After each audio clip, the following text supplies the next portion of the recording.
কিয়ামত কবে হবে এক্স্যাক্টলি আমরা বলতে পারছি না, কিন্তু আমাকে কিছু নিদর্শন বলে দিন। নবী মুহাম্মদ সাল্লাল্লাহু আলাইহি ওয়াসাল্লাম এবার দুটো নিদর্শন বলছেন, মাত্র দুটো। লক্ষণীয় বিষয় হচ্ছে যে নবী সাল্লাল্লাহু আলাইহি ওয়াসাল্লাম সারা জীবনে কিয়ামতের শত শত নিদর্শন বলেছেন, তিনি এই হাদিসে মাত্র দুটো বলেই শেষ করে দিলেন। দুটোর মধ্যে একটা হচ্ছে ওয়ান তারাল হুফাতাল উরাতাল আলাতা রিয়াশাই ইয়াতাতাওয়ালুনা ফিল বুনিয়ান ওয়ান তালিদাল আমাতু রাব্বাতুহা। এই দুটা। এক, যখন তুমি দেখবে দাসী তার মনিবকে প্রসব করছে, দাসী তার মনিবকে জন্ম দিচ্ছে, কিয়ামতের জন্য অপেক্ষা করতে থাকো। এবং দুই, যখন দেখবে রাখাল শ্রেণীর নগ্ন পায়ের নগ্ন দেহের মানুষেরা উঁচু উঁচু অট্টালিকা নির্মাণের প্রতিযোগিতা করছে, ফান্তাজিরিস সাআহ, তখন কিয়ামতের অপেক্ষা করতে থাকো। লক্ষণীয় বিষয়, নবী সাল্লাল্লাহু আলাইহি ওয়াসাল্লাম সারা জীবন শত আলামত বলেছেন কিয়ামতের, কিন্তু এখানে মাত্র দুটো। এরপরে এই ব্যক্তি চলে গেলেন। ওমর রাদিয়াল্লাহু আনহু বলেন ফালাবিসনা মালিয়ান, আমরা খুব নিশ্চুপ হয়ে বসে থাকলাম। এরপরে রাসূল সাল্লাল্লাহু আলাইহি ওয়াসাল্লাম বলছেন, ইয়া ওমর, হে ওমর, আতাদরি মানি সাইল, তুমি কি জানো এই ব্যক্তি কে ছিল প্রশ্নকারী? ওমর ইবনে খাত্তাব তিনি বলছেন, আল্লাহু ওয়া রাসূলুহু আ'লাম, আল্লাহ এবং তার রাসূল ভালো জানেন, আমরা জানি না। এবারে নবী সাল্লাল্লাহু আলাইহি ওয়াসাল্লাম অ্যানসার করছেন, ইন্নাহু জিবরিল, এই ব্যক্তি ছিল জিবরাইল আলাইহিস সালাম। আতাকুম ইউআল্লিমুকুম দীনাকুম, তিনি এসেছিলেন তোমাদেরকে তোমাদের দিন শেখাতে। আতাকুম ইউআল্লিমুকুম দীনাকুম, তিনি এসেছিলেন তোমাদেরকে তোমাদের দিন শেখাতে, তিনি নিজে শিখতে আসেন নাই, তোমাদেরকে তোমাদের দিন শেখাতে তিনি এসেছেন। তাহলে দিনের বেসিক চারটা প্রশ্ন আমরা পেলাম। আর বলে রাখি, এই হাদিসটা সহিহ মুসলিমে আছে, মিশকাতে আছে, এবং এই হাদিসটা নবী সাল্লাল্লাহু আলাইহি ওয়াসাল্লামের জীবনের শেষের দিকে হাদিস, প্রথম দিকের নয়, জীবনের শেষের দিকে নবী সাল্লাল্লাহু আলাইহি ওয়াসাল্লাম এখানে দিনের বেসিক চারটা প্রশ্নের উত্তর দিয়েছেন। ইসলাম কাকে বলে আমরা জানলাম, ইসলামের 5 পিলার, কালিমা, সালাত, সাওম, যাকাত, হজ।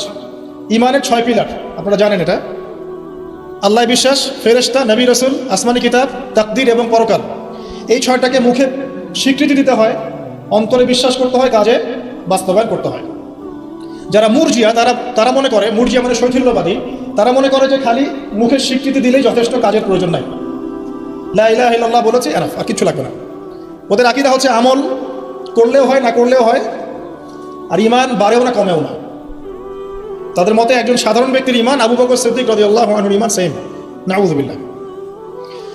অপোজিশনে একটা দল আছে খাওয়ারেজ, যারা মনে করে যে কেউ কবিরা গুনাহ করলেই কাফের, কবিরা গুনাহ করলেই সে হত্যাযোগ্য কাফের হয়ে যায়, এটাও একটা বাতিল আকীদা। মূল বিষয়টা হচ্ছে যে ঈমানের জন্যে স্বীকৃতি এবং এই যে মনের বিশ্বাস, এটা হচ্ছে মূল শেকড়, আর আমল হচ্ছে ফরু, মানে শাখা প্রশাখা। আমল ভালো হলে আপনার ঈমান বাড়তে থাকবে, পাপের কাজ করতে থাকলে ঈমান কমে যাবে। তারপরে বেসিক একটা প্রশ্ন, ইহসান কাকে বলে? নবীজি উত্তর দিলেন, এমনভাবে আল্লাহর ইবাদত করবে যেন আল্লাহকে তুমি দেখছো। এই চেতনা নিয়ে যারা ইবাদত করতে পারে তারা ইহসানের মধ্যে আছে। এর সাথে কিন্তু তাসাউফ শব্দটা জড়িত আছে, আল্লাহর মারিফতকে বুঝতে পারা। আর এখন কিন্তু তাসাউফ একটা ফরগটেন প্যাথ, এই রাস্তায় কেউ চলতে চায় না এখন, বরং তাসাউফের নামে অনেক কিছু বিকৃতি হয়েছে দিনের মধ্যে, এদিকে অনেকে নিজেদের দর্শন হারিয়ে ফেলেছে। কিন্তু তাসাউফের একটা পরিশুদ্ধ রূপ কিন্তু আছে, এমনভাবে আল্লাহর ইবাদত করো যেন তুমি আল্লাহকে দেখছো, আল্লাহকে ফিল করা, মারিফত অর্জন করা। আর চতুর্থ প্রশ্ন করেছেন কিয়ামত কবে হবে। জীবনের শেষের দিকে নবী সাল্লাল্লাহু আলাইহি ওয়াসাল্লাম ইসলাম শেখাচ্ছেন, তার মধ্যে কিয়ামত কবে হবে প্রশ্নটাকে তিনি রেখেছেন অত্যন্ত গুরুত্বের সাথে, কারণ তিনি বলছেন আমি জানি না কবে কিয়ামত হবে। প্রশ্নকারী উত্তরদাতার জ্ঞান সমান। আবার প্রশ্ন করা হচ্ছে, তাহলে আমাকে জানাই দেন আলামত কি। তার মানে বুঝতে পারলাম যে আমরা যারা 1450 বছর পর হাদিসটা শুনছি, তাদের কিয়ামত সম্পর্কে সচেতন থাকা উচিত কিছুটা। এটা 1450 বছর আগের হাদিস, তখন তারা এগুলো সম্পর্কে সচেতন ছিলেন। সাহাবায়ে রাদিয়াল্লাহু আনহুম আলোচনা করছেন মসজিদে, নবী সাল্লাল্লাহু আলাইহি ওয়াসাল্লাম যাচ্ছেন, জিজ্ঞাসা করছেন কি বিষয়ে কথা বলছো তোমরা? সাহাবীরা বলছেন আমরা কিয়ামত নিয়ে কথা বলছি, আলামাতুস সাআ নিয়ে কথা বলছি। তখন নবীজি সেই বিখ্যাত হাদিসটা বলেছেন যে এই 10টা বিষয় সংঘটিত হওয়ার আগ পর্যন্ত কিয়ামত হবে না, মানে 10 major signs of the last day, মানে শেষ দিবসের 10টা বড় বড় সাইন, এগুলো সবচেয়ে মেজর। তার মধ্যে 1 নম্বর দাজ্জালের খুরুজ, ইয়াজুজ আর মাজুজের আগমন, দাব্বাতুল আরদ, ঠিক আছে, 3টা বড় বড় ভূমিকম্প, পূর্বে পশ্চিমে মাঝখানে, ইয়েমেন থেকে আগুন বের হওয়া, ঈসা ইবনে মারইয়ামের আগমন ইত্যাদি। এরকম 10টা মেজর সায়েন্স দেয়া আছে, এটা আলাদা হাদিস। এখানে নবী সাল্লাল্লাহু আলাইহি ওয়াসাল্লাম মেজর সায়েন্স দুটো বলেননি, এটা কিন্তু ওই 10টা মেজর সায়েন্সের চেয়ে কম, মানে ছোট অংশের সাইন। এখানে দুটোর কথা বলা আছে। এক, যখন দাসী তার মনিবকে জন্ম দিবে। আরেকটা হচ্ছে সমাজের সবচেয়ে দরিদ্র শ্রেণীর মানুষেরা উঁচু উঁচু অট্টালিকা নির্মাণের প্রতিযোগিতা করবে। এখন আখিরুজ্জামান সম্পর্কে স্টাডি করতে গিয়ে, আপনি যদি স্টাডি করেন, আর আখিরুজ্জামান সম্পর্কে স্টাডি করতে গেলে শুধুমাত্র কোরআন এবং হাদিসের নলেজটা যথেষ্ট নয়, এর সাথে অবশ্যই আপনাকে হিস্ট্রি জানতে হবে, ক্লাসিক্যাল হিস্ট্রি, ওয়ার্ল্ড হিস্ট্রি, পাশাপাশি ওয়ার্ল্ড অ্যাফেয়ার্স বুঝতে হবে, বিশ্বে কোথায় কী হচ্ছে, এবং অর্থনীতি জানতে হবে। এই তিনটা জ্ঞান খুব ইম্পর্টেন্ট। নাহলে আমরা হাদিসগুলোকে দিয়ে বর্তমান প্রেক্ষাপটকে মেলাতে পারবো না, ডিল করতে পারবো না। আসেন, এখানে দুটো সাইন বলা হচ্ছে এবং এটাকে গুরুত্ব দেওয়া হচ্ছে। যদি আমরা ধরে নেই যে এখানে 100% প্রশ্ন করা হচ্ছে, তাহলে 25% প্রশ্ন হচ্ছে কিয়ামত সম্পর্কে। বুঝতে পারছি? 4টা প্রশ্ন যদি আমরা ধরি যে 100% ইন টোটাল কনভারসেশন, তাহলে 25% হচ্ছে কিয়ামত সম্পর্কে। তাহলে নিঃসন্দেহে এই বিষয়টা সম্পর্কে সচেতনতা জরুরি। কি জন্য জরুরি? যাতে করে আমরা হতাশ হয়ে বসে থাকি এই জন্যে, বরং আমরা যেন পরিস্থিতি সম্পর্কে সচেতন হয়ে উৎকৃষ্ট কর্মপন্থা বের করতে পারি, এই জন্য জরুরি।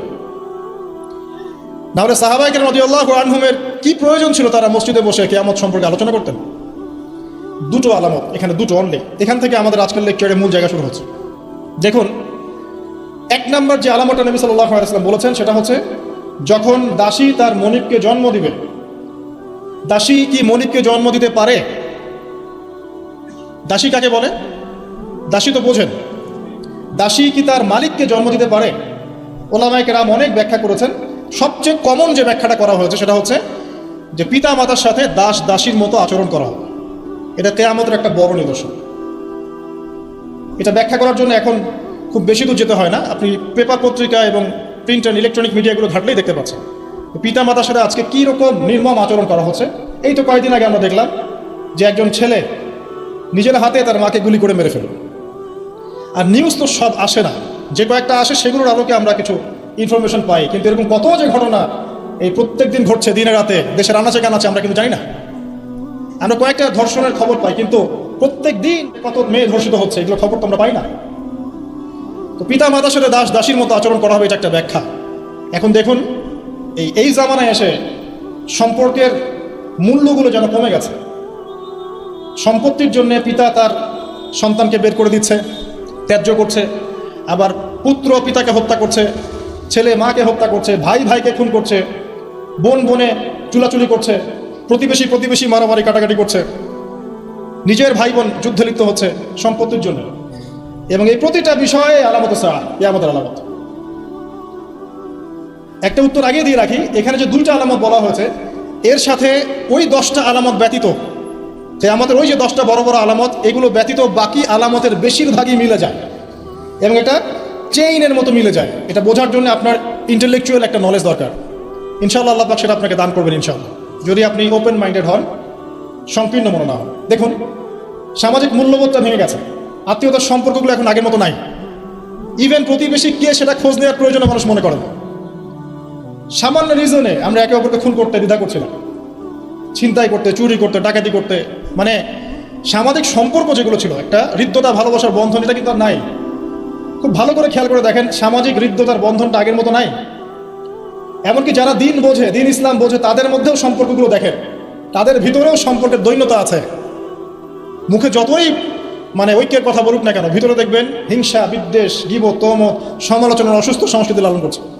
সম্পর্কের সেই আগের হৃদ্যতা, মাধুর্যগুলো এখন আর পাওয়া যায় না। এখানে বোঝানো হচ্ছে দাসী তার মনিবকে জন্ম দিবে, স্পেশালি পিতা মাতার সাথে দাস দাসীর মতো আচরণ করা হবে। কত বড় বড় ডিগ্রিধারী মানুষের বাবা মা এখন বৃদ্ধাশ্রমে আছেন আপনি জানেন না, আমি জানি না। কেমব্রিজ, অক্সফোর্ড, হার্ভার্ড থেকে পড়ে এসেছে, এসে পিতা মাতাকে বৃদ্ধাশ্রমে দিয়েছে। যে পিতার হাত ধরে সে হাঁটা শিখেছে, শেষ বয়সে ওই পিতার লাঠি সে হতে পারে নাই। যে মা প্রসব বেদনা সহ্য করে তাকে জন্ম দিয়েছে, সেই মায়ের বুকে গুলি চালাতে এখন সন্তানের হাত কাঁপছে না। কিয়ামতের আর কোন নিদর্শনের জন্য আমরা অপেক্ষা করে বসে আছি? যাক, ওদিকে গেলে অনেক লম্বা হয়ে যাবে। এবার আসেন, যদি দ্বিতীয় অর্থ নেই, আরেকটা অর্থ দেওয়া হয়েছে, এটা ইন্টারপ্রিটেশন, ব্যাখ্যা, যে দাসী তার মনিবকে জন্ম দিবে মানে হচ্ছে সমাজের সত্য মিথ্যা, ন্যায় অন্যায়, ভালো মন্দের মানদণ্ডটা উল্টে যাবে। এবং এই ব্যাখ্যাটা আমার কাছে খুব পছন্দনীয় ব্যাখ্যা। দাসী মনিবকে জন্ম দিবে মানে উল্টা জিনিস হচ্ছে না এখানে। তার মানে সমাজের যে ন্যায় অন্যায়ের মানদণ্ড আছে, হক বাতিলের মানদণ্ড, এটা উল্টে যাবে। এবং এই হক বাতিলের মানদণ্ড প্রতিটা ক্ষেত্র থেকে উঠে গেছে। আপনাকে দেখাচ্ছি, মনে করেন আমরা ছোটবেলা থেকে 25-30 বছর পর্যন্ত পড়াশোনা করি। এখন জ্ঞান অর্জনের মানদণ্ড কি হবে? আল্লাহর সন্তুষ্টি অর্জন করা, আল্লাহর দিনকে শেখা, সেই দিন পালন করা, এর প্রচার করা, এর প্রতিষ্ঠা করা।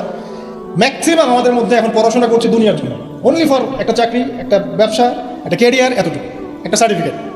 তাহলে পড়াশোনার ক্ষেত্রে আপনার মানদণ্ড উল্টে গেছে। সত্য গ্রহণ করার ক্ষেত্রে আমরা মানদণ্ড কি রাখবো? যে আল্লাহ এবং তার রাসূল যা বলেছেন এটা সত্য, এর বাইরে সত্যের কোনো উৎস নাই। কিন্তু এখন আমাদের সত্য মিথ্যা গ্রহণের মানদণ্ড এমন, পশ্চিমারা যা বলবে ওটাই সত্য, ওটা কোরআন সুন্নাহর সাথে মিলুক চাই না মিলুক। পশ্চিমার মনে করেন যত তন্ত্রমন্ত্র আছে, যত তন্ত্রমন্ত্র, পলিটিক্যাল তন্ত্র বলেন, ইকোনমিক তন্ত্র বলেন, সামাজিক তন্ত্র বলেন, হ্যাঁ, এক একটা নাম নিয়ে বললে বুঝতে পারতেন। যে ফেমিনিস্ট রেভলিউশন, কমিউনিজম, আপনার ওই যে সোকল্ড ডেমোক্রেসি আর কি, সোকল্ড যেটা সত্যিকার অর্থে না, সোকল্ড একটা সেকুলারিজম, এটা আসলে সেকুলারিজম না, সোকল্ড সেকুলারিজম। প্রতিটা মতবাদ পশ্চিম থেকে এখানে এসেছে। এবং এগুলোকে দিয়ে আমরা কোরআন হাদিসকে এখন যাচাই করা শুরু করেছি। কোরআন হাদিসকে দিয়ে এগুলোকে যাচাই করবো এটা না, এগুলোকে দিয়ে কোরআন সুন্নাহকে যাচাই করে আমরা সত্য মিথ্যা গ্রহণ করছি। তাহলে দর্শন নেওয়ার ক্ষেত্রেও কিন্তু আমরা সত্য মিথ্যার মানদণ্ড উল্টে দিয়েছি। দাসী মণিকে জন্ম দিয়েছে এখানে, তাই না? দিন প্রচার ক্ষেত্রে, দিনের ক্ষেত্রে মুসলিম যারা আছে, আমাদের মধ্যে মানদণ্ড থাকবে এমন যে আমরা উদারপন্থী হব, আমরা দিন নিজেরা পালন করব, সহজ করে দিব, মানুষ পালন করবে, দিনের দাওয়াতি কাজ হবে, প্রসার হবে, ঐক্যবদ্ধ প্ল্যাটফর্ম থাকবে। দেখবেন সব উল্টে গেছে। ব্যক্তি জীবন থেকেই দিন বিদায় নিচ্ছে। বাইরে খালি দেখবেন হয়তো আমার এখানে লেবাসে দাড়ি টুপি আছে, ভিতরে গিয়ে দেখবেন যে আসলে আমার ব্যক্তি জীবনে, অর্থনৈতিক জীবনে, সামাজিক জীবনে ইসলাম নাই, পারিবারিক জীবনে নাই। তো মানদণ্ড উঠে যাচ্ছে। দেখবেন ঐক্যের মানদণ্ডের জায়গায় বিভক্তির মানদণ্ড নিয়েছি। তারপরে অর্থনৈতিক জীবনে যান, এখানে দেখেন মানদণ্ড দেখেন। মানুষ এখন হালাল হারামের জাররা পরিমাণ পরোয়া করে না। অল্প কিছু মানুষ বাদ দিয়ে এই সব কিছুর বাইরে কিছু মানুষ আছে যারা একটু ব্যাকডেটেড, সেকেলে, যারা একটু মৌলবাদী টাইপের, এরা একটু অন্যভাবে চিন্তা করে আর কি। ম্যাক্সিমামে হালাল হারামের কোনো বাজ বিচার নাই, সমানে সুদ খাচ্ছে আর ঘুষ খাচ্ছে, দুর্নীতি করছে, টাকা আত্মসাৎ করছে, মানুষের সম্পদ লুট করে খাচ্ছে, জমি লুট করে খাচ্ছে। এটা যে একটা পাপ, এই বোধটুকু পর্যন্ত গায়েব হয়ে গেছে। আমানত নিয়ে একটা হাদিস পড়ছিলাম গতকাল রাতে, নবী সাল্লাল্লাহু আলাইহি ওয়াসাল্লাম বলছেন এমন যুগ আসবে যে আমানত এই কলিজা থেকে উঠিয়ে নেওয়া হবে, শুধু একটা নোক্তার মতো ফোঁটা বাকি থাকবে। তারপরে আবার সে ব্যক্তি ঘুমাবে, আমানত উঠিয়ে নেওয়া হবে, থাকবে একটা ফোস্কার মতো।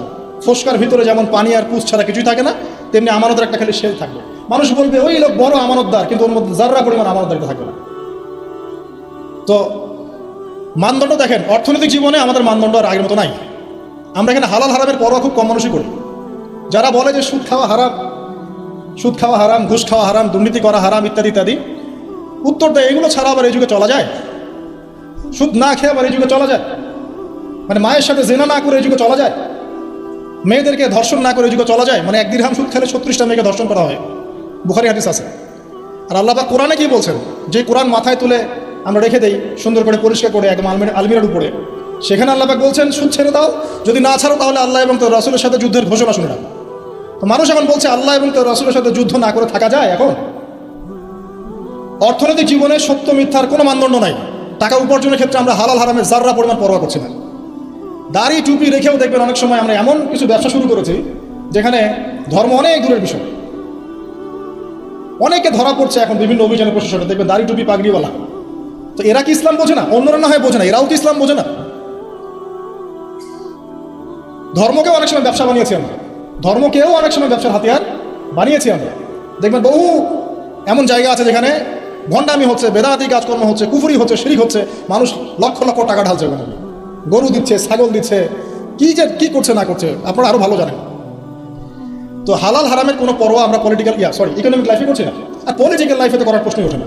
কারণ এখানে এই বিশ্বে, বর্তমান বিশ্বে পলিটিক্স করতে হলে হালাল হারাম নির্ধারণ করবে পশ্চিমারা, ব্যাস, ফুল স্টপ। ওরা যেটা বলবে হালাল হালাল, ওরা যেটা বলবে হারাম হারাম, এর বাইরে কিচ্ছু নাই। আর এখন সারা বিশ্ব যারা শাসন করছে এরা বেশিরভাগই বদ মানুষ, এরা ফাসেক আর জালেম আর কাফের মুশরিক, বেশিরভাগই বিশ্ব যারা শাসন করছে তাদের কথা বলছে। যত বড় বড় বৈশ্বিক সংগঠনগুলো তৈরি করেছে এরা বেশিরভাগই বৎসরণীর মানুষ। ভিতর থেকে ইন্টারনালি আমি বলবো দে আর জাস্ট লাইক বিস্ট, জানোয়ারের মতো। কোথায় কার মধ্যে যুদ্ধ বাঁধিয়ে দেওয়া যাবে, যুদ্ধ বাঁধিয়ে দিয়ে অস্ত্র বিক্রি করা যাবে, কোথায় ওই মনিটরি সিস্টেম দিয়ে মানুষকে ঋণের ফাঁদে ফেলা যাবে, সুদের ফাঁদে ফেলে একটা দেশকে দখল করে ফেলা যাবে? কোথায় এখন শান্তিপূর্ণ একটা মুসলিম কান্ট্রির মধ্যে জঙ্গি ইস্যু তৈরি করা যাবে, জঙ্গি ইস্যু তৈরি করে ওখানকার মানুষদেরকে ম্যাসাকার করা যাবে? সারাদিন এই কূটকৌশল চিন্তা করতে থাকে। বিশ্বের যত বড় বড় শয়তান আছে তারা ওই পশ্চিমা সভ্যতা থাকে এখন। আর ইবলিস তো অনেক আগে দায়িত্ব ছেড়ে দিয়েছে, জানেন? ইবলিস অনেক আগেই দায়িত্ব ছেড়ে দিয়েছে। যখন সে এরকম চেলাপেলা তৈরি করে ফেলেছে, এখন সে রিল্যাক্সড।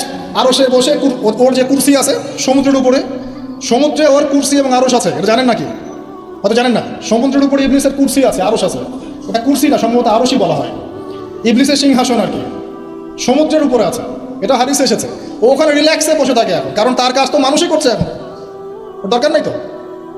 এমন এমন ওয়েপন্স তৈরি করেছে যেটা পৃথিবীতে একবার করলেই মানব জাতি ধ্বংস হয়। একটা নিউক্লিয়ার ওয়ার যদি হয় বিশ্বে, তাহলে দেখবেন বিশ্বের প্রায় 500 থেকে 600 কোটি মানুষ না খেয়ে মারা যাবে। এটা ওদেরই রিপোর্ট। এটা লাগিয়ে দেওয়ার জন্য তারা উস্কাচ্ছে। একবার ইউক্রেনকে উস্কায় রাশিয়ার এগেনস্টে, একবার তাইওয়ানকে উস্কাচ্ছে চায়নার এগেনস্টে, একবার একে একবার ওকে। মানে পৃথিবীটাকে আর সুশৃঙ্খল রাখার কোনো উদ্দেশ্য নিয়ে তোদের নাই। আর মুসলিমদেরকে তো মানে এদেরকে তো ডিল করার কোনো প্রশ্নই ওঠে না। মানে মুসলিম যেখানে সেখানেই ডমিনেট করে। তো যারা এই জায়গায় আছে, সত্য মিথ্যা ন্যায় অন্যায় চূড়ান্ত মানদণ্ড যে আল্লাহর ওহী, এটা ওদেরকে কে বুঝাবে? সারাদিন আপনি এটা বলতে বলতে মাথা ঠোকরাতে মারাও যদি যান, তারা কি মেনে নিবে? সত্য মিথ্যা ন্যায় অন্যায় হক বাতিলের চূড়ান্ত মানদণ্ড হচ্ছে আল্লাহর ওহী, মানবে? ওই সভ্যতাকে আমরা ফলো করি এবং ওদের সব কিছু আমরা অনুকরণ করছি।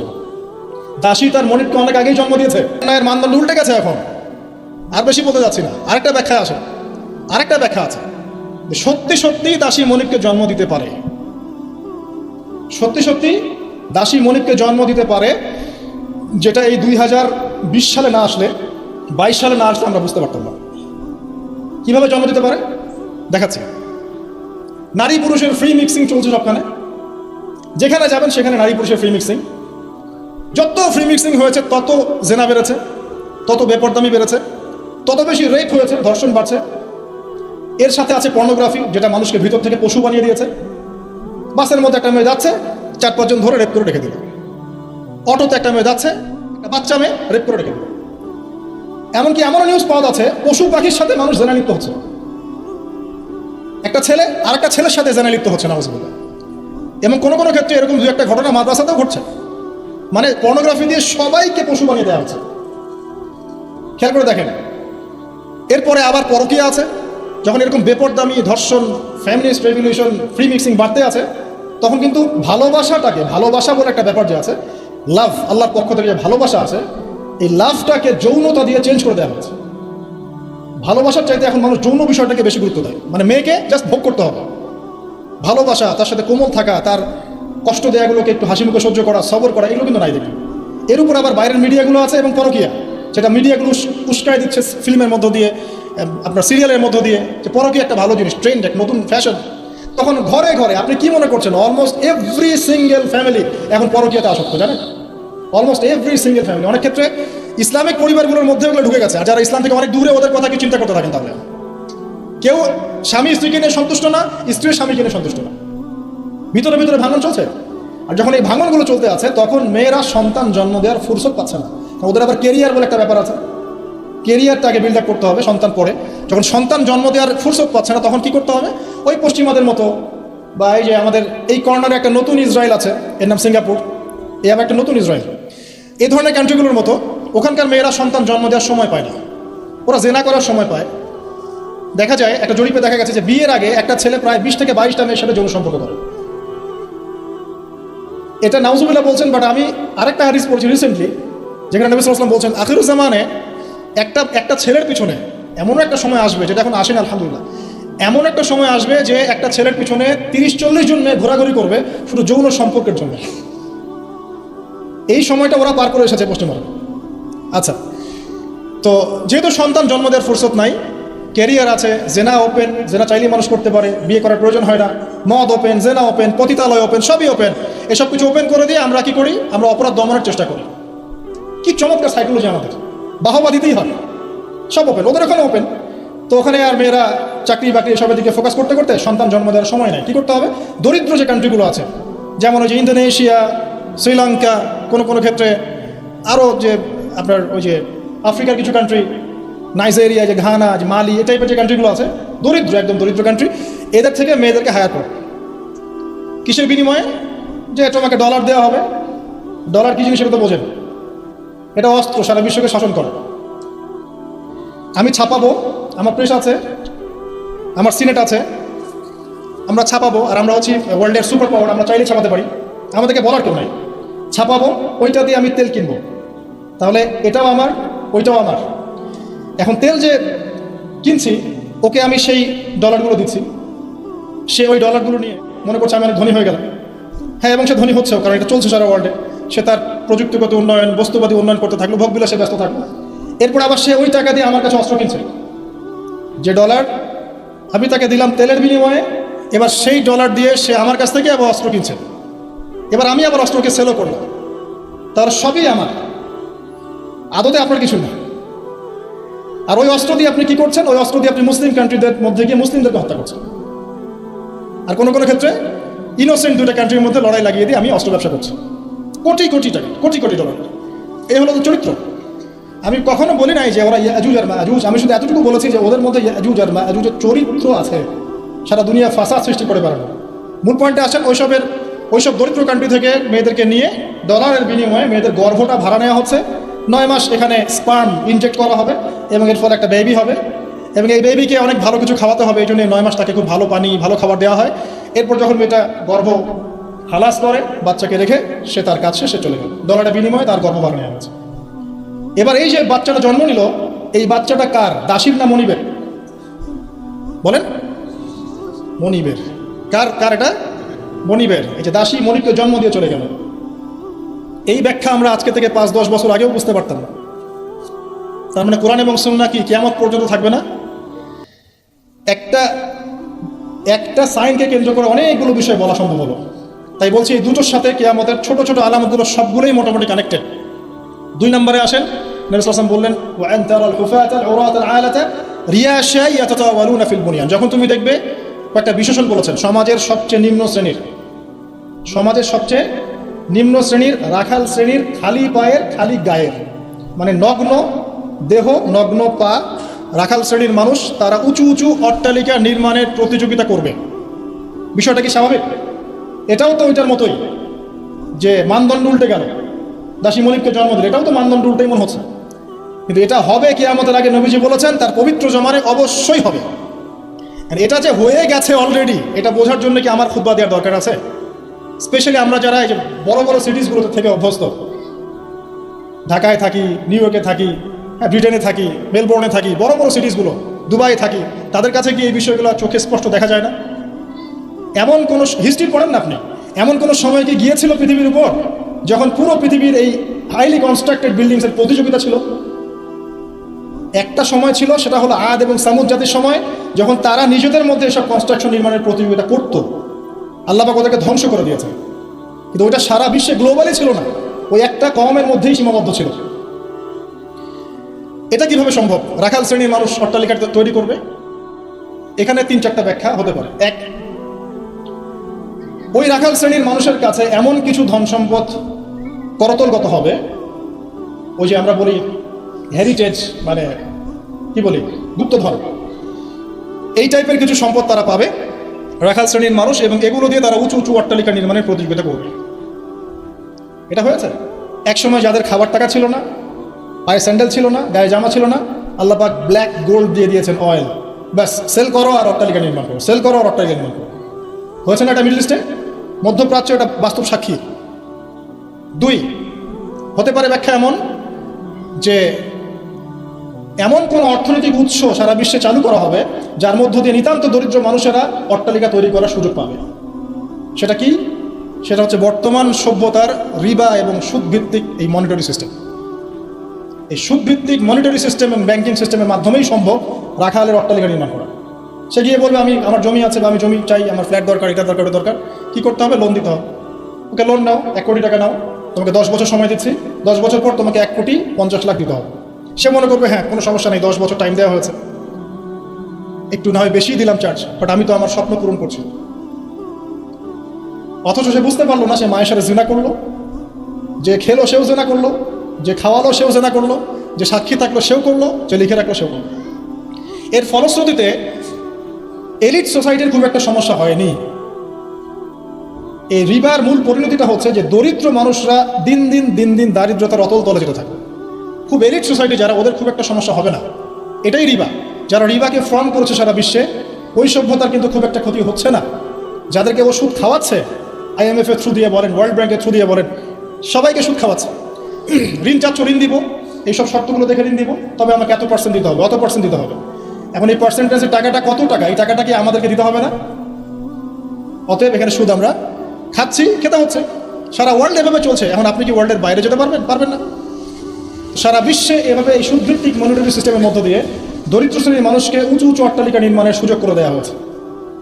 সংক্ষেপে বললাম। আরেকটা ব্যাখ্যা হতে পারে, এবং আমার কাছে এই ব্যাখ্যাটা খুব ভালো লাগে, সেটা হলো দুর্নীতি এবং করাপশনের মধ্য দিয়ে কালো টাকা অর্জন করে সেই টাকা দিয়ে দরিদ্র রাখাল শ্রেণীর মানুষ উঁচু উঁচু অট্টালিকা নির্মাণ করবে। এটা জাজল্যমান প্রমাণ। এখনকার যত মুসলিম কান্ট্রি আছে সবগুলো মুসলিম কান্ট্রি করাপশনের মধ্য দিয়ে, কালো টাকার মধ্য দিয়ে, জুলুমের মধ্য দিয়ে, মানুষের টাকা আত্মসাতের মধ্য দিয়ে, সরকারি মাল আত্মসাতের মধ্য দিয়ে কোটি কোটি টাকার মালিক হয়েছে কালো টাকা সব। এবং এটা একটা বড় অংশ পাচারও করা হয়ে গেছে। তো তিনটা ব্যাখ্যাই মিলাতে পারবেন আপনি। কিভাবে একজন রাখাল শ্রেণীর মানুষ উঁচু উঁচু অট্টালিকা নির্মাণ করতে পারে? হয় তার কাছে গুপ্তধন সে প্রাপ্ত হবে আল্লাহর পক্ষ থেকে, অথবা সে সুদভিত্তিক ব্যাংকিং সিস্টেমের মধ্যে দিয়ে এটা করবে, অথবা সে জুলুম এবং করাপশনের মধ্যে দিয়ে এটা করবে। তবে শেষ কথা হচ্ছে, সবকিছু করার পরেও কিয়ামত পর্যন্ত এই হাদিসে জিবরিলে তার নাম রাখালি থেকে যাবে, রাখালি থেকে যাবে, রাখালি থেকে যাবে। আপনি কি বুঝতে পারছেন? সম্মান দেওয়ার মালিককে। যত কিছুই করুক না কেন, কিয়ামত পর্যন্ত এই হাদিসের মধ্যে ওদেরকে এই নামেই ডাকা হবে, ওয়ান তারাল উফাতাল উরাতাল আলাতা রিয়াশাই ইয়াতাতাওয়ালুনা ফিল বুনিয়ান। এভাবেই ডাকা হবে। এই সায়েন্সগুলো নবী সাল্লাল্লাহু আলাইহি ওয়াসাল্লাম বলেছেন। এর পাশাপাশি আর অনেক কথা তিনি বলেছেন।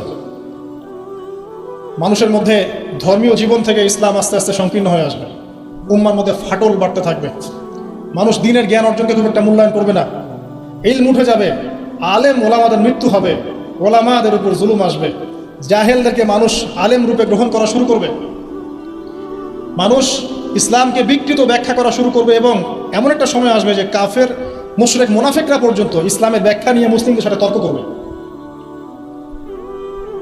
পারিবারিক বন্ধন ভাঙবে, বাবা মা সন্তান সন্ততি পারিবারিক বন্ধন ভাঙবে, প্রচুর জেনা বাড়বে এবং জেনাকে মানুষ হালাল মনে করবে, প্রচুর মাদক বাড়বে, মাদককে মানুষ হালাল মনে করবে, পরকীয়াকে মানুষ হালাল মনে করবে, বাদ্যযন্ত্রগুলোকে মানুষ হালাল মনে করবে, বিনোদনের নামে, এন্টারটেইনমেন্টের নামে মানুষ এমন এমন হারাম কাজে লিপ্ত হবে যার ফলশ্রুতিতে তাদেরকে একদিন বানর এবং শুয়োর বানিয়ে দেওয়া হবে। আল্লাহ পাকের দয়া না থাকলে, আর পৃথিবীতে যদি অন্য মাখলুক না থাকতো, আল্লাহ পাক আসমান থেকে বৃষ্টি বন্ধ করে দিতেন। এগুলোর ফলশ্রুতিতে মুসলিমদের উপরে দুর্দশা নেমে আসবে, দুর্ভোগ নেমে আসবে, খুনাখুনি বাড়বে, হারাজ বাড়বে। নবীজি বলছেন হারাজ হচ্ছে এমন বিষয়, একজন ব্যক্তি মারা যাবে, সে জানবে না কেন মারা গেলাম। একজন ব্যক্তিকে মেরে ফেলা হবে, যে মারবে সেও বুঝতে পারবে না কেন তাকে মারছি, আর যে মারা যাবে সেও বুঝতে পারবে না কেন আমাকে মারলো। সবচেয়ে মারাত্মক হচ্ছে যে ফ্যামিলিস্ট রেভলিউশন বাড়বে, মহিলাদের মধ্যে বেপরদামি বাড়বে, ব্যভিচার বাড়বে, এবং পতিতাদের সংখ্যা বাড়বে।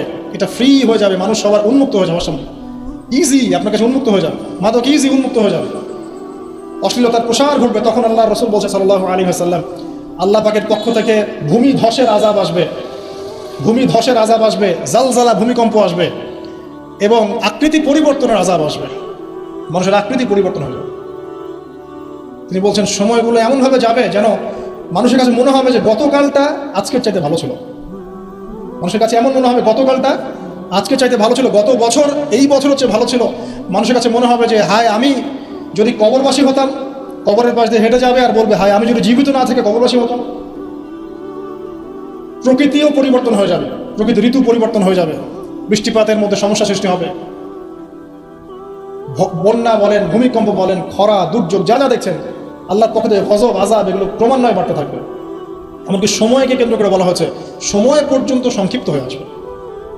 এত দ্রুত টাইম পাস হয়ে যাবে যে মানুষ মনে করবে যে একটা বছর চলে যাচ্ছে একটা মাসের মতো, একটা মাস একটা সপ্তাহ, একটা সপ্তাহ একটা দিনের মতো, একটা দিন একটা ঘন্টার মতো। উম্মার দুর্দশা। নবী সাল্লাল্লাহু আলাইহি ওয়াসাল্লাম বলছেন তোমরা সংখ্যায় প্রচুর হবে, তোমরা বিভক্ত হয়ে থাকবে খণ্ডে খণ্ডে, তোমরা সংখ্যা প্রচুর হবে, কিন্তু মৃত্যুর ভয় তোমাদেরকে পেয়ে বসবে এবং তোমরা আল্লাহর রাস্তায় আল্লাহর দ্বীনের জন্য সংগ্রাম করতে চাইবে না। এতে করে তোমাদের উপরে বহিঃশত্রুর আক্রমণ চাপিয়ে দেওয়া হবে, জুলুম বাড়বে, মাজলুমের সংখ্যা বাড়তে থাকবে, জালেমকে অবকাশ দেওয়া হবে, জালেমকে ছাড় দেওয়া হবে, জালেমকে ছাড় দেওয়া হবে। সে জুলুম করতে করতে এমন পর্যায়ে নিয়ে যাবে যে মনে হবে যে তারা এই বিশ্বের নতুন ফেরাউন। জিউসরা শক্তিশালী হবে, জিউসরা শক্তিশালী হবে, ইসলামের এগেইনস্টে যে শক্তিগুলো আছে এরা শক্তিশালী হতে থাকবে, ওদের মধ্যে ইউনাইটেড বন্ড দেখা যাবে। স্পেশালি জেরুজালেমের কথা এসেছে যে ওই জায়গাটা শক্তিশালী হবে। শাম এবং ইরাকের মাঝখানের যে পয়েন্টের কথা আসছে, এই জায়গায় ইসরায়েল নামক রাষ্ট্রের অস্তিত্ব তখন ছিল না যখন নবী সাল্লাল্লাহু আলাইহি ওয়াসাল্লাম এই হাদিস বর্ণনা করেছেন। এ তো কয়েকদিন আগে অস্তিত্ব লাভ করলো, হাদিস বর্ণনা করা আছে 1400 বছর আগে। জিউস আসবে, মাসিহুদ দাজ্জাল ইস্পাহান নামক জায়গার কথা আছে, এখান থেকে সে খুরুজ হবে, তার খুরুজ মানে আত্মপ্রকাশ, কিন্তু সে রুল করবে জিউসদেরকে দ্বারা। এবং জিউসরা এখন কোথায় শক্তিশালী এটা আপনারাই চিন্তা করে দেখেন, সারা ওয়ার্ল্ডে তারা কি করছে। তো ছোট ছোট যত আলামতগুলো আছে এগুলোকে যদি আপনি একত্রিত করেন, এই দুইটা আলামতের সাথে মেলাতে পারবেন। দাসী মনিককে জন্ম দিচ্ছে, আর সমাজের সবচেয়ে নিম্ন শ্রেণীর মানুষ অট্টালিকা নির্মাণের প্রতিযোগিতা করছে। বাকি যে বড় বড় সায়েন্সগুলো আছে সেগুলো এখনো আসে নাই। আর আমরা চাই না আসলে যে আমাদের জীবদ্দশায় ওগুলো আমাদের সামনে আসুক। কেউই চাইবো না যে আমরা দাজ্জালকে দেখি, দাজ্জাল আত্মপ্রকাশ করুক, ইয়াজুজ আর মাজুজ ধেয়ে আসুক, ভূমিকম্প হতে থাক বড় বড়। আমরা চাইবো না যে ইয়েমেন থেকে আগুন বের হয়ে আসুক, আমরা সেখানে থাকি। তো সামনে কি আমরা যখন বলি যে কিয়ামত নিকটবর্তী, তার মানে এই না যে কালকে কিয়ামত হবে।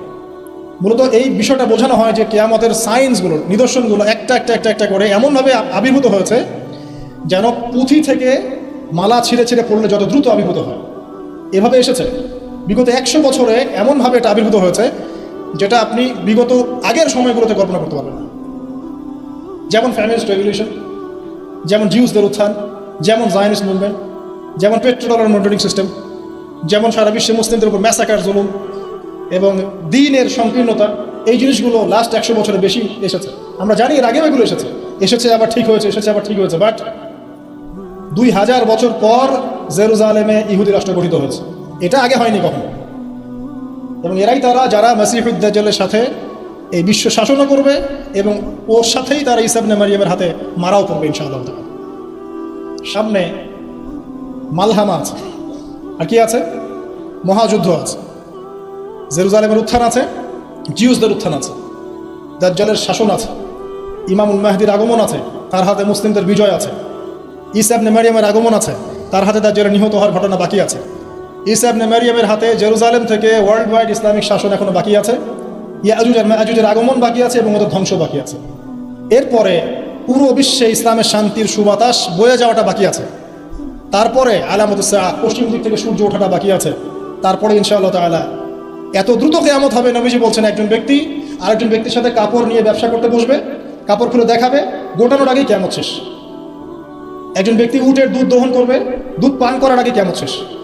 তারপরে তিনি ইনস্ট্যান্ট বোঝাতে এই শব্দ ব্যবহার করছেন, এক গ্লাস পানি খাওয়ার জন্য গ্লাসটা উপরে নিবে, পানির ঢোক গেলার আগেই কিয়ামত শেষ। এত দ্রুত এই পুরো মহাবিশ্ব ম্যাসাকারি ব্লাস্ট হয়ে যাবে। আমরা ওই দৃশ্য দেখতে চাই না। তাহলে এখন এই যে সামাজিক অরাজকতাগুলো চলছে, আমাদের নিদর্শনগুলো চলছে, এগুলো সব কি আল্লাহর দেয়া গজব, নাকি আমাদেরও কোনো ভূমিকা আছে? আল্লাহ পাকের মুখ থেকেই শোনে। আল্লাহ পাক বলছেন সূরা রুমের মধ্যে, আল্লাহ পাক বলছেন যাহারাল ফাসাদু ফিল বাররি ওয়াল বাহরি বিমা কাসাবাত আইদিন নাস। জ্বরের স্থলে যত বিপর্যয় ছড়িয়ে পড়েছে এগুলো মানুষের হাতের কামাই। ঢাকা শহরে একটা মেয়ে রিক্সায় করে যাচ্ছে তার বয়ফ্রেন্ডের সাথে, তারপরে সে আর বাসায় ফিরল না, মা হাউমাউ করে কাঁদছে, মা হাউমাউ করে কাঁদছে, মেয়েকে আর খুঁজে পাওয়া গেল না, ধরে নেওয়া হচ্ছে মেয়েটা নাই, নিখোঁজ, হয়তো তার রেপ হয়েছে বা ডেড হয়েছে। মা স্টেটমেন্ট দিচ্ছে সাংবাদিককে যে আমি ছেলেটাকে বললাম তুমি যদি মেয়েকে ভালোই বেসে থাকো তাহলে মেয়েকে বাসায় পৌঁছে দিলে না কেন? এই মায়ের কাছ থেকে আপনি কেমন সন্তান আশা করছেন? সে তার মেয়ের অবৈধ বয়ফ্রেন্ডকে সে বলছে তুমি যদি মেয়েকে ভালোই বেসে থাকো তাহলে মেয়েটাকে একা একা রিক্সা ছেড়ে দিলে কেন, বাসায় পৌঁছে দিতে পারলো না? কি বলবো বলেন? পরিণতি সবকিছু আল্লাহ পাকের পক্ষ থেকে আসে, এটা তো সত্যই। কিন্তু আল্লাহ রাব্বুল আলামিন কখনো কখনো আমাদেরকে আমাদের পাপের শাস্তি দুনিয়াতেই দিয়ে থাকে। যেমন কর্ম করেছি তেমন ফল ভোগ করতে হবে তো। সুদ খেয়েছেন, এখন দারিদ্রতা বরণ করতে হবে তো। ধর্ম নিয়ে বাড়াবাড়ি করেছেন, উম্মার ঐক্য তো নষ্ট হবেই। আমি যখন দুর্নীতি করছি আমাকে একদিন ধরা পড়তেই হবে। আমি চুরি করেছি আমাকে তো পিটুনি খেতেই হবে। আমি ডাকাতি করছি, আমাকে তো পিটনি খেতেই হবে। আমি রেপ করেছি, আমাকে শাস্তি পেতেই হবে। একটা মেয়ে কয়েকটা ছেলের সাথে অ্যাফেয়ার, কয়েকজন মিলে প্ল্যান করলো যে তাকে শিক্ষা দিবে, তাকে সারপ্রাইজ দেওয়ার কথা বলে একজন বয়ফ্রেন্ড তাকে ডেকে নিল, নির্মমভাবে তাকে হত্যা করলো। 3 জন মিলে লাশ ফেলে দিয়ে চলে গেছে। 3 জন মিলে করেছে না একাই করেছে সেটা প্রশাসন খুঁজে বের করবেন। আমরা অনলাইনে দেখছি যে মেয়েটা ডেট, এবং সেটা রংপুর এরিয়ার ঘটনা, ঢাকা শহরের কথা না। রংপুর তো অনেক দূরের জায়গা, ওটাকে আমরা গ্রামই মনে করি নাকি ঢাকার হিসাবে। দেখেন কর্মের ফল নয় কি এগুলো? মদ খাচ্ছেন, দেদারছে, তাহলে আপনাকে তো সারা জীবন একটা ব্যাধি ভোগ করতেই হবে। আপনি তো ক্যান্সার হবেই, আপনার বড় বড় রোগ তো হবেই। আল্লাহর দিনকে বাদ দিয়ে আপনি অনৈতিক দর্শনের চর্চা করছেন, আপনাকে তো ফল ভোগ করতেই হবে। তো আল্লাহ পাক এটাই বলছেন, জহরুল ফাসাদু ফিল বাররি ওয়াল বাহরি, জলের স্থলে যত বিপর্যয় এগুলোর বেশিরভাগই মানুষের হাতের কামাই। পরিবেশ দূষিত করেছি আমরা, পুরো বিশ্বের পলিটিক্যাল সিস্টেম ধ্বংস করে দিয়েছি আমরা, ইকোনমিক সিস্টেমে সুদ দিয়ে দিয়েছি আমরা, ব্যক্তি জীবন থেকে দিনকে বিদায় করছি আমরা। আর দিনের কথা যারা বলছে টুকটাক টুটা ফোটা, এদেরকে আমরা বিভিন্ন সাম্প্রদায়িক ট্যাগ লাগিয়ে বয়কট করে দিয়েছি। যাও নাকে তেল দিয়ে ঘুমাও, দুনিয়াটা আমাদের, পরকাল তোমাদের, তোমরা পরকাল নিয়ে থাকো, দুনিয়া আমাদের। শুনে রাখো তোমরা, এই দুনিয়াও মুসলিমদের হতে যাচ্ছে অতি শীঘ্র ইনশাআল্লাহ। কত বছর এভাবে চলবে? 100, 200, 300, 400, 500, কিন্তু ইমামুল মাহদির আগমন সত্য, ঈসা ইবনে মারইয়ামের আগমন সত্য। ঈসা ইবনে মারইয়ামের হাতে সারা বিশ্বে সুশাসন কায়েম হবে, এটা ওই রকম সত্য যেমন সূর্য পূর্ব দিক থেকে ওঠে পশ্চিমে ডুবে যায়। আর এখন যা চলছে সারা ওয়ার্ল্ড ওয়াইড যা চলছে, এটা এমনই মিথ্যা, এমনই মরিচিকার মতো মিথ্যা, যেমন ওই যে ইব্রাহিম আলাইহিস সালাম বলেছিলেন, তুমি যদি রব হয়ে থাকো সূর্যকে পশ্চিম দিক থেকে উদিত করে দেখাও। তোমরা একটা মিথ্যা সানরাইজ দেখাচ্ছ সারা বিশ্বকে, এটা সানরাইজ নয়। সত্যিকারের সানরাইজ দেখাবেন ঈসা ইবনে মারইয়াম আলাইহিস সালাম ইনশাআল্লাহ। সামনে এগুলো আছে। এখন এই যে পরিণতিগুলো হচ্ছে, এগুলো আমাদের পাপের ফল। এখন আমাদের কি করণীয় আছে? প্রথমত আমরা আগে নিজেকে নিয়ে ভাবি যে আমরা এসেছি একা, আমরা যাব একা। বিশ্ব বাদ দেন, পলিটিক্স বাদ দেন, অর্থনীতি বাদ দেন, বড় বড় শব্দ বাদ দেন, আগে নিজের কাছে আসেন যে আমি নিজে ভাই পৃথিবীতে আসছি একা, আমাকে যাইতে হবে একা। এবং আমি যাব সাদা কাফন পরে কালো কবরে, তাই নয় কি? কালো নিকশ কালো কবরে আমি সাদা কাফন পরে যাব, তাই না? তাই আমি একটা কথা বলি শোনেন, যখন সাদা কাফন পরে অন্ধকার নিকশ কালো অন্ধকার কবরে মানুষ যাবে না, ওই মোমেন্ট যখন মুনকার এবং নাকিরের সাথে দেখা হবে, নাকিরের সাথে মালাকুল মউতের সাথে সাক্ষাৎ হবে, তার আগে লাশ নিয়ে যাবে আর সে বলবে কোথায় নিয়ে যাচ্ছ আমাকে, কোথায় নিয়ে যাচ্ছ? ভয়ে আটকে উঠবে। মালাকুল মউতের চেহারা দেখেই ভয়ে আটকে উঠবে। সারা জীবন তো দিনের পরোয়া করে নাই, নামাজ কালামের তো খবর নাই, ইসলামকে 5 পয়সা মূল্যায়ন করে না, এবং ইসলামকে ধ্বংস করার জন্য, মুসলিম সমাজের মধ্যে অশ্লীলতা ছড়িয়ে দেওয়ার জন্য এই কাজগুলো করে বেড়াচ্ছে। যখন এই অবস্থা তাদের হবে এবং কবরের প্রশ্নগুলো করা হবে এবং হাতুড়ি দিয়ে পিটানো হবে, 70 গজ মাটির নিচে যখন আত্মা যাবে সিজ্জিনে, তখন বুঝে আসবে কোনটা সাদা ছিল আর কোনটা কালা ছিল।